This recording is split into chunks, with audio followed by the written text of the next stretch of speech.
தற்போது கிடைத்துள்ள அண்மை செய்தியை பார்த்து வருகிறோம். தாவேக தலைவர் விஜய் பிறந்தநாள் கொண்டாட்டத்தில் விதிமீறல் நடைபெற்றதாக மொத்தம் 53 வழக்குகளானது பதிவு செய்யப்பட்டிருக்கிறது. கூடுதல் விவரங்களை செய்தியாளர் சுப்பிரமணியன் வழங்கிட கேட்கலாம். சுப்பிரமணியன், வணக்கம். விஜய் பிறந்தநாள் கொண்டாட்டத்தின் எதிரொலியாக தற்பொழுது காவல்துறையினர் மொத்தம் 53 வழக்குகளை பதிவு செய்திருக்கிறார்கள். இது குறித்தான முழு விவரங்கள் சுப்பிரமணியன். தாவேக தலைவர் விஜயுடைய பிறந்த நாள் நேற்று கொண்டாடப்பட்டது. கட்சியுடைய நிர்வாகிகள், அதே போல அவருடைய கட்சி நிர்வாகிகள், மன்றத்தினர் என அனைவரும் சென்னை முழுவதும் பல்வேறு இடங்களில் பேனர்களை வைத்து கொண்டாட்டத்தில் ஈடுபட்டனர். ஆனால் பல்வேறு இடங்களில் அனுமதி இல்லாமல் அந்த பேனர்கள் வைக்கப்பட்டதாக குற்றச்சாட்டு எழுந்தது. இது தொடர்பாக போலீசார் விசாரணை நடத்தினார்கள்.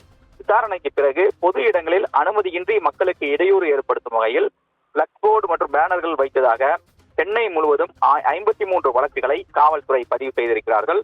சென்னை மாநகர காவல் எல்கைக்குட்பட்ட காவல் நிலையங்களில் இந்த வழக்குகள் பதிவு செய்யப்பட்டிருப்பதாக காவல்துறை தரப்பில் தெரிவிக்கப்பட்டிருக்கிறது. விவரங்களை வழங்கியமைக்கு நன்றி சுப்பிரமணியன்.